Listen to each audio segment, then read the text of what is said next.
கையெழுத்து போடும்போது நான் தமிழில் எழுதினேன். அங்கே இருந்தவங்க அதை வந்து ஆட்சேபனை பண்ணாங்க.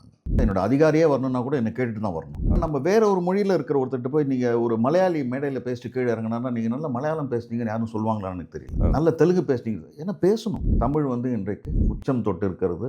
அப்போ வந்து முதல் சம்பளம் வந்து 10 ரூபா. என்னை யாரோ பலார் நீங்கள் பின்னாடி அடித்த மாதிரி எனக்கு உலகத்தின் அத்தனை பகுதிகளுக்கும் பரவி இருக்கின்றது. ஆனால் தமிழில் அந்த சிக்கல் இருக்கு. தலையில குட்டி அழுது அதெல்லாம் நடந்தது.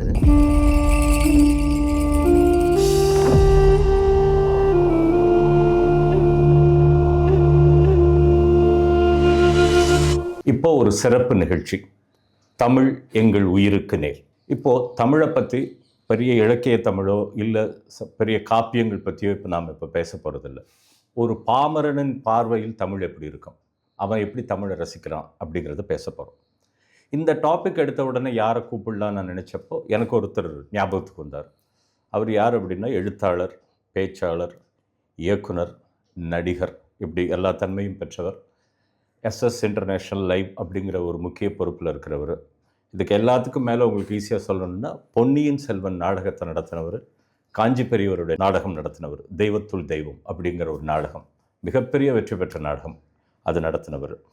அவர் வேறு யாரும் இல்லை, இளங்கோ குமணன் அப்படிங்கிறவர். வணக்கம் இளங்கோ குமணன். வணக்கம். வணக்கம். தமிழ் எங்கள் உயிருக்கு நேர் அப்படிங்கிற தலைப்பு. இப்போ இந்த தலைப்பை பற்றி சொல்லிவிட்டு நீங்கள் அந்த உங்களுடைய இதை ஆரம்பிக்கலாம். முதல்ல ரொம்ப நான் என்ன சொல்லணும், நன்றி மகிழ்ச்சி ரெண்டும் சொல்கிறேன். நன்றி எதுக்காகனா,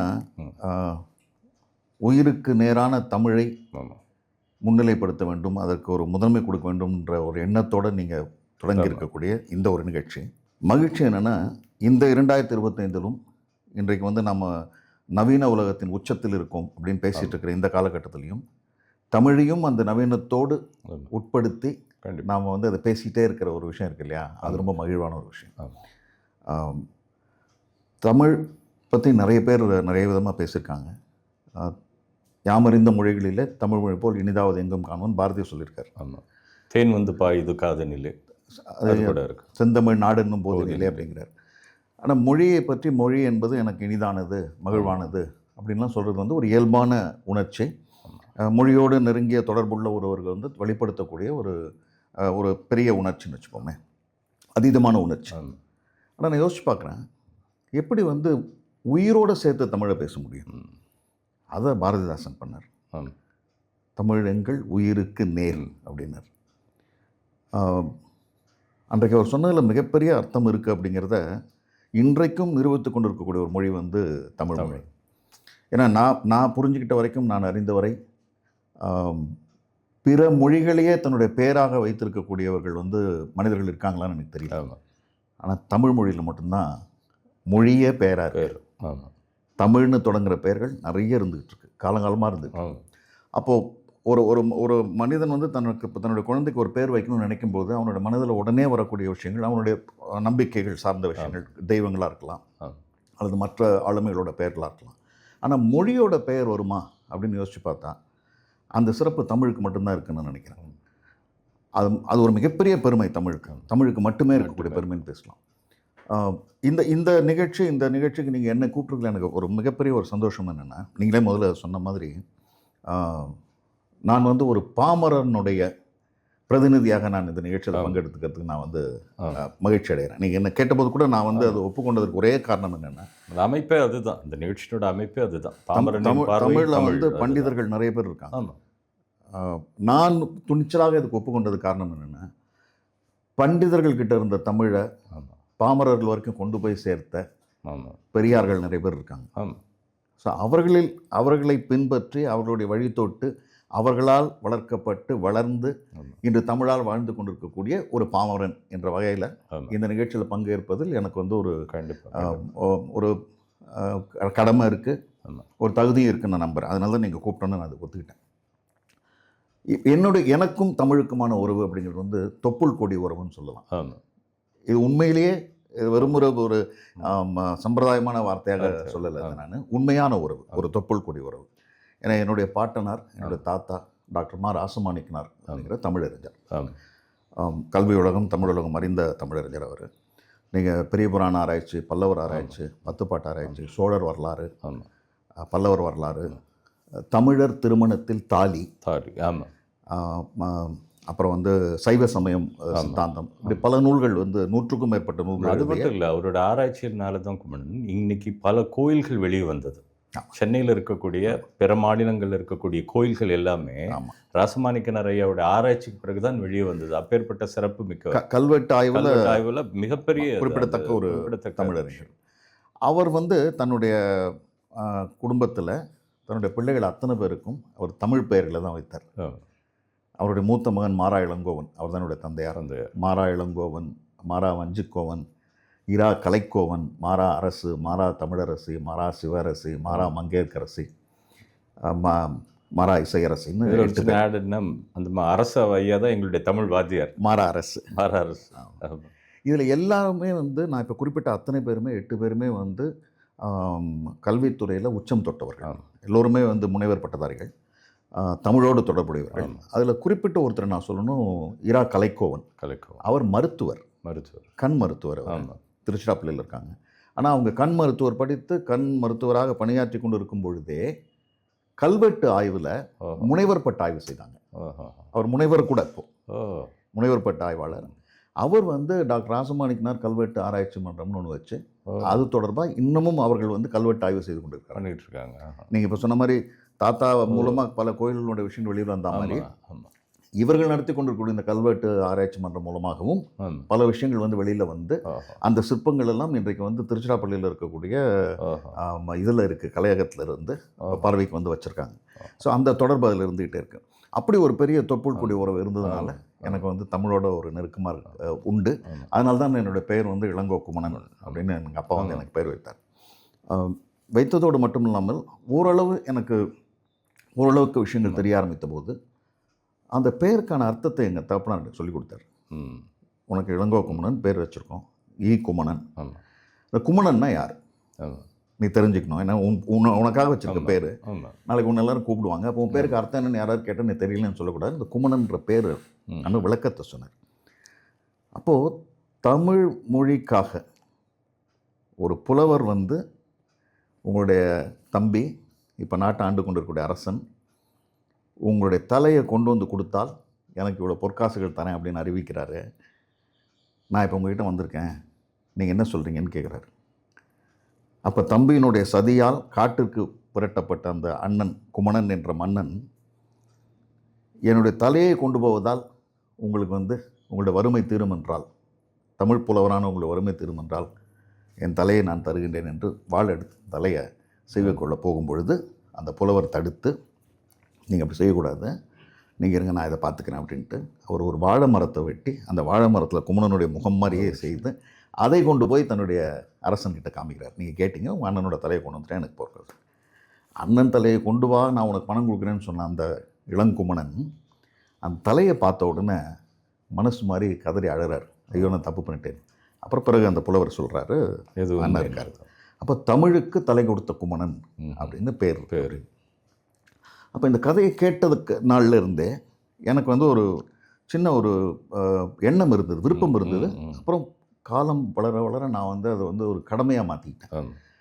தமிழுக்கு தலை கொடுக்குறேன்னா எனக்கு தெரியாது, ஆனால் தமிழால் தலை நிமிரணும்னு நான் நினச்சேன். தமிழ் தலை கொடுக்கறது அந்த குமணன். சரி, நம்ம இந்த தமிழை பயன்படுத்தி தலை நிமிர்வோம், அதை எல்லா கட்டத்துலையும் நம்ம அதை வந்து செஞ்சுக்கிட்டே வரணும் அப்படின்னு நான் நினச்சேன். அதுக்காக நான் முதல்ல செய்த விஷயம் என்னென்னா, இந்த கையெழுத்து போடுறத தமிழில் போடணுன்னு நான் முடிவு பண்ணேன். நான் தமிழில் தான் கையெழுத்து போட்டேன். போட்டு நான் தொடர்ந்துட்டு இருந்தேன். எங்கெல்லாம் கையெழுத்து போட முடியுமோ, எங்கெல்லாம் கையெழுத்து போட வேண்டிய அவசியம் இருக்கும், அங்கெல்லாம் நான் தமிழில் தொடர்ந்துகிட்டே இருந்தேன்.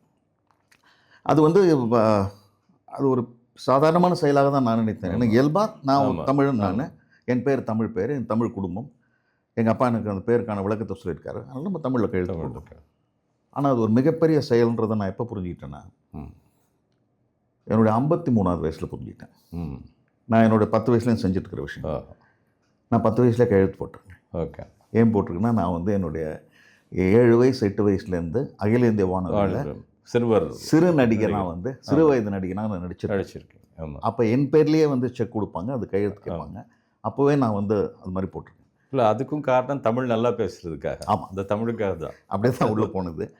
அப்போது இந்த 53 வயசில் எனக்கு வந்து நம்முடைய ஐயா மாப்போசி ஐயா பேரில் ஒரு விருது கொடுத்தாங்க. அந்த நாடக நாடகம். பணிக்காக ஒரு விருது கொடுத்தாங்க. அந்த விருதை நான் வாங்க போனபோது என்னுடன் சேர்ந்து அந்த மேடையில் விருது வாங்கினவர் வந்து பெருமதிப்பிற்குரிய இலகணேசன் ஐயா. ஓ அவங்க அந்த விருது வாங்கினாங்க. வாங்கும்போது அவங்க தான் முதல்ல பேசினாங்க ஏற்புரையில். அப்போ பேசும்போது அவங்க சொன்னாங்க, மாப்போசி ஐயா பேரில் அந்த விருது வாங்குகிறேன், அதனால் இந்த நேரத்தில் நான் வந்து இதை வந்து உங்களுக்கெல்லாம் ஒரு வேண்டுகோளாக வைக்கிறேன், நீங்கள்லாம் தமிழில் கையெழுத்து போடணும் அப்படின்னு ஒரு செய்தியை சொன்னாங்க. அப்புறம் நான் திரும்பி பேசும்போது நான் சொன்னேன், இந்த மாதிரி ஐயா சொன்னீங்க, நான் வந்து என்னுடைய இந்த வயதிலிருந்து தமிழில் தான் கையெழுத்து போட்டுருக்கேன். அது ஒரு சாதாரணமான செயலாக நான் நினைத்திருந்தேன். ஆனால் இந்த ஆண்டில் இலகணேசன் போன்ற ஒரு பெருந்தகை தமிழில் கையெழுத்து போடுங்கள் என்று மக்களும் வேண்டுகோள் வைக்கும் அளவிற்கு தான் இருக்கின்றது என்றால் இதை நான் பல ஆண்டுகளுக்கு முன்பே செய்ததை பெருமையாக கருதுகிறேன் என்ற ஒரு செய்தியை நாங்கள் பதிவு பண்ணோம். அப்படி நான் தமிழோடையே வந்தேன். இந்த தமிழில் கையெழுத்து போடும் விஷயம் வந்து எனக்கு ஒரு சிக்கலாக ஒரு இடத்துல வந்து நின்றுது. எப்படி? எப்போன்னா, நான் மத்திய அரசா பணி ஆல் இண்டியா ரேடியோவில் அறிவிப்பாளராக சேர்றேன். அப்போ அறிவிப்பாளராக சேரும்பொழுது அந்த பணி ஒப்பந்தத்தில் நான் கையெழுத்து போடணும். கையெழுத்து போடும்போது நான் தமிழில் எழுதினேன். அங்கே இருந்தவங்க அதை வந்து ஆட்சேபனை பண்ணாங்க, தமிழில் எழுதாதீங்க, இங்கிலீஷில் போடுங்க. நான் சொன்னேன், ஏன்னு கேட்டேன். இல்லை, நீங்கள் மற்றதெல்லாம் வேறு, இது இனிமேல் நீங்கள் இதுக்குள்ளே வந்துடுறீங்க, இது சென்ட்ரல் கவர்மெண்ட் ஜாப், நீங்கள் வந்து இதில் தான் போடணும், இப்படி தான் ப்ராக்டிஸ்னாங்க. நான் சொன்னேன், நான் அப்படி போட மாட்டேன், நான் அப்படி போட மாட்டேன், நான் தமிழில் தான் போடுவேன். ஏன்னா கையெழுத்துங்கிறது நான் 3 புள்ளி வச்சா கூட அது கையெழுத்து தான், எல்லா இடத்துலையும் அது மாதிரி இருக்கணும், நான் தமிழில் தான் போடுவேன்னு நான் ஒரு அரசு பணிக்காக முதலாக உள்ளே நுழைந்த போதே நான் இதில் தான் போடுவேன் அப்படின்னு சொல்லி நான் கையெழுத்து போட்டேன். அதுக்கு பிறகு கடவுச்சீட்டு பாஸ்போர்ட்டுக்கு வரும்போதும் நான் தமிழில் கையெழுத்து போடும்போது ஆச்சரியமாக தான் இருந்தது. அந்த கேள்வி வந்து நான் தமிழில் தான் போட்டிருக்கேன். என்னோட அத்தனை ஆவணங்களையும் இப்போ வரைக்கும் அப்படி தான், இப்போ வரைக்கும் எல்லா ஆவணங்களையும் தமிழில் தான் கையெழுத்து, நான் தமிழில் தான் கையெழுத்து போடுறேன். இது வந்து இயல்பாக வர வேண்டிய உணர்வு நினைக்கிது, ஒருத்தர் சொல்லி செய்ய வேண்டிய விஷயம் இல்லை, தானாக வரணும். ஆனால் இவ்வளோ காலம் கழித்தும் ஒரு பெருந்தகை வந்து இதை சொல்லி வேண்டுகோளாக வைக்க வேண்டிய, தமிழில் கையெழுத்து போடுங்கள் என்ற ஒரு வேண்டுகோள் வைத்தது தமிழர்களிடம். ஆமாம் ஆமாம், மற்றவர்களிடம் வேண்டுகோள் வைத்திருந்தாருன்னா அது வேற விஷயம். ஏன்னா ஒரு வேண்டுகோளாக கேட்குறோம். சாதாரணமான ஆள் இல்லை கணேசன்றவர் வந்து கம்பன் கழகத்தினுடைய ஒரு மிகப்பெரிய தூண், பெரிய இலக்கிய சொல்கிறாருன்னா அப்புறம் எப்படி? அப்போ அது என்ன வருத்தம் என்னென்னா, தமிழில் கையெழுத்து போடுங்க நம்ம தமிழர்கள்ட்ட கேட்டுட்ருக்கோம். அந்த மாதிரி இன்னொரு விஷயமும் இருக்குது. இப்போ தமிழ் எங்கள் உயிருக்கு நேர் நம்ம பேசுகிறோமே, இதில் வந்து நம்ம வருத்தப்பட வேண்டிய ஒரு விஷயம், ஒரு செய்தி. நான் வந்து நாங்கள் எங்கள் எஸ்எஸ் நேஷனல் லைவ் சார்பாக நிகழ்ச்சிகள் நடத்தும்போது நான் தொகுப்புரை கொடுப்பேன். தொகுப்புரையில் நிகழ்ச்சி முடிஞ்சு போகும்போது அந்த நிகழ்ச்சியை ரசித்து பாராட்டிட்டு போகிறவங்க என்கிட்ட வந்து ரொம்ப சிறப்பாக என்னோட தொகுப்புரையை பற்றி பேசுவாங்க. அதில் தொகுப்புரையில் நான் குறிப்பிட்ட விஷயங்களை பற்றி பேசினால் அல்லது அந்த தகவல்களை பற்றி பேசினால் அது சிறப்பு. ஆனால் நீங்கள் நல்லா தமிழ் பேசுனீங்கன்னு பாராட்டுவாங்க. எனக்கு உண்மையில் அது ஒரு கேள்விக்குறியான விஷயம் எப்பயுமே. ஏன்னா நம்ம வேற ஒரு மொழியில் இருக்கிற ஒருத்தர்கிட்ட போய் நீங்கள் ஒரு மலையாளி மேடையில் பேசிட்டு கீழே இறங்கினா நீங்கள் நல்லா மலையாளம் பேசுனீங்கன்னு யாரும் சொல்லுவாங்களான்னு எனக்கு தெரியல. நல்ல தெலுங்கு பேசுனீங்க, ஏன்னா பேசணும். ஆனால் தமிழில் அந்த சிக்கல் இருக்குது. நல்ல தமிழ் பேசுகிறவங்களை நம்ம வந்து அண்ணாந்து பார்க்குறோம், வியந்து பார்க்குறோம், கீழே இறங்கும்போது அவங்கள பாராட்டுறோம், நம்ம ரொம்ப நல்லா தமிழ் பேசுகிறாருன்னு. அது ஒரு குறையாக இருந்து கொண்டே தான் இருக்கிறது. அது இருந்தாலுமே தமிழ் வந்து இன்றைக்கு உச்சம் தொட்டு இருக்கிறது, உலகத்தின் அத்தனை பகுதிகளுக்கும் பரவி இருக்கின்றது. தமிழ் போய் நிற்கும். ஏன்னா இந்த தமிழ் எங்கள் உயிருக்கு நேர் அப்படின்னு உணரக்கூடியவர்கள் இன்றும் பல பேர் இருக்காங்க. இன்றும் பல பேர் இருக்கிறார்கள். அதில் குறிப்பாக நீங்கள் நம்ம முதல்ல பேசின மாதிரி வந்து பண்டிதர்களுக்கான தமிழ், இலக்கியவாதிகளுக்கான தமிழ், கற்றறிந்தவர்களுக்கான தமிழ், இதெல்லாம் இருக்குது. அது இருந்துக்கிட்டே இருக்குது. அவங்கள வந்து நம்ம கேட்குறோம், கேட்டு கற்றுக்குறோம். நடைமுறை வாழ்க்கையில் தமிழ் வந்து நம்மளை எங்கே கொண்டு போகுது அப்படிங்கிறதுக்கு ஒரு பெரிய வரலாறே இருக்குது. நீங்கள் முதல்ல சொன்ன மாதிரி நான் வானொலி சிறு வயது நடிகனாக இருந்தது, அப்புறம் வானொலியிலேயே இருந்தது, இளைய பாரதத்தில் இருந்தது, அறிவிப்பாளராக வந்தது. அறிவிப்பாளராக இருக்கிறதுக்கு வந்து உங்களுக்கு வந்து 2 முக்கிய தகுதிகள் வந்து நல்ல உச்சரிப்பு, இன்னொன்று குரல். அந்த உச்சரிப்பு தான் என்ன அடுத்தடுத்த கட்டங்களுக்கு வந்து. அதுக்கு போகிறதுக்கு முன்னாடி இப்போ நீங்கள் சொல்லிட்டு வந்தீங்க ஒரு வரிசை, உங்களுடைய தாத்தா தகப்பனார், இதில் இன்னொரு முக்கியமான பங்கு உங்களுடைய தாயார் புனிதவதி இளங்கோவன்.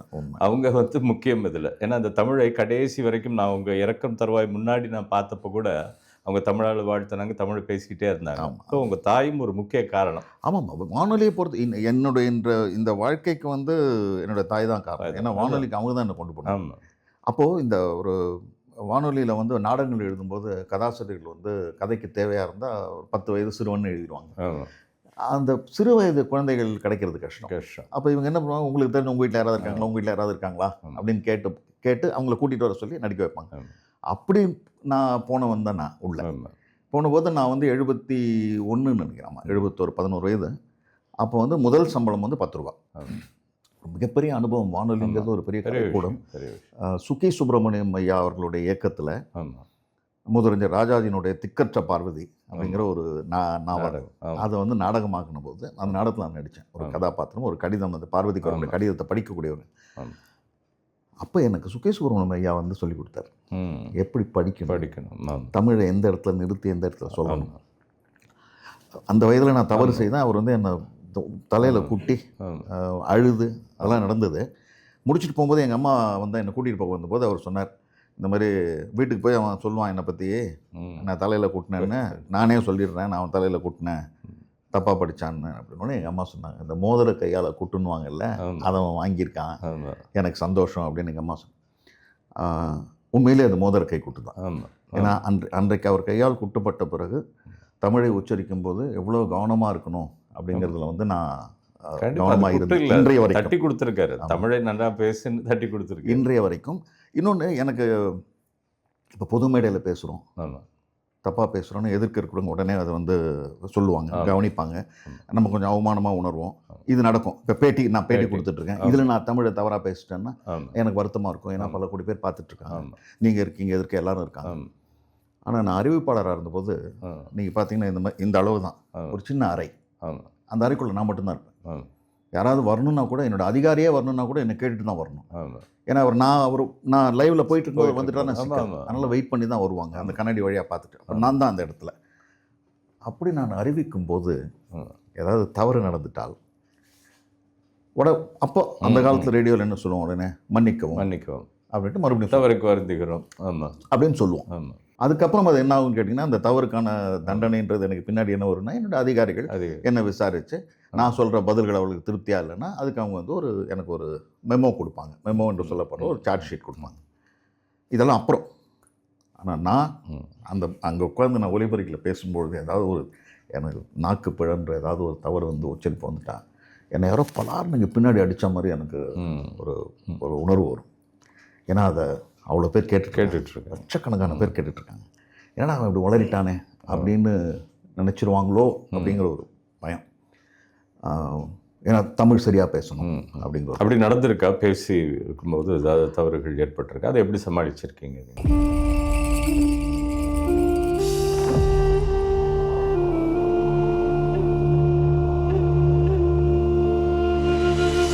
இந்த பி குட் சேனலில் நல்ல விஷயம்ன்றதுனால நீங்கள் எல்லாருக்கும் போய் சேர்கிற மாதிரி நல்ல எல்லாருக்கும் ஷேர் பண்ணணும்னு உங்களை பணியும்பா கேட்டுக்கொள்கின்றேன்.